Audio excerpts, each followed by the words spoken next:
Kami akan mempresentasikan tugas hukum kejahatan ekonomi tentang kasus Lukas NMB, ex-Gubernur Papua. Kasus Lukas NMB, ex-Gubernur Papua. Ia terlibat di dalam kasus korupsi, suap, dan gratifikasi, serta tersangka tindak pidana pencucian uang. Kasus ini bermula pada tahun 2017, saat PPATK menemukan transaksi tidak wajar, di mana Lukas NMB menyetorkan uang ratusan miliar rupiah ke kasino luar negeri, tepatnya di Singapura. Ia juga melakukan pembelian jam tangan mewah. Dan di tahun yang sama juga, Barreskrim Polri melakukan penyelidikan terhadap kasus korupsi penyelenggaraan anggaran pemerintahan Provinsi Papua periode 2014 sampai 2017.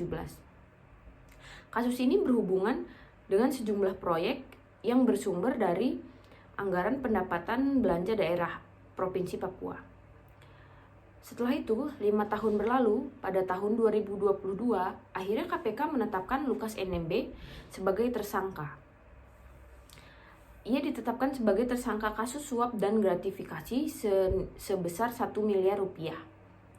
Sejak ditetapkannya Lukas NMB sebagai tersangka, pendukung Lukas ini tidak terima.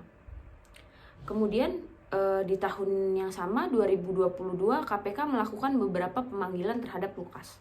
Tetapi ia tidak dapat hadir karena beralasan sakit dan meminta untuk diperiksa di lapangan sesuai dengan permintaan masyarakat adat Papua.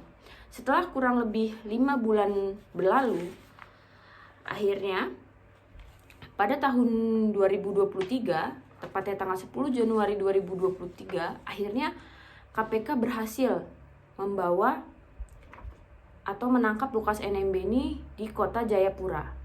Tetapi saat penangkapan terdapat kericuhan yang akhirnya menimbulkan korban luka dan korban tewas. Korban tersebut berasal dari masa simpatisan Lukas NMB.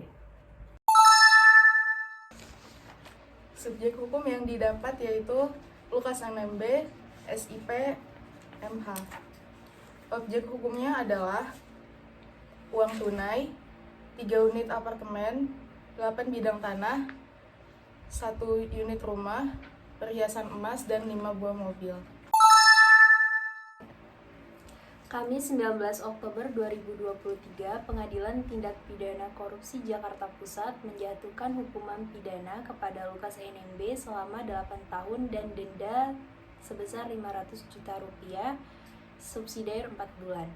Hakim juga menjatuhkan pidana tambahan membayar uang pengganti senilai 19,69 miliar yang harus dibayarkan selambat-lambatnya 1 bulan setelah putusan berkekuatan hukum tetap.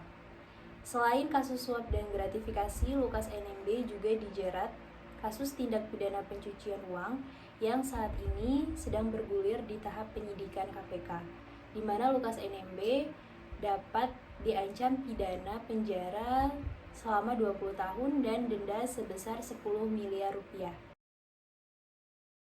Sekian presentasi dari kami. Wassalamualaikum warahmatullahi wabarakatuh.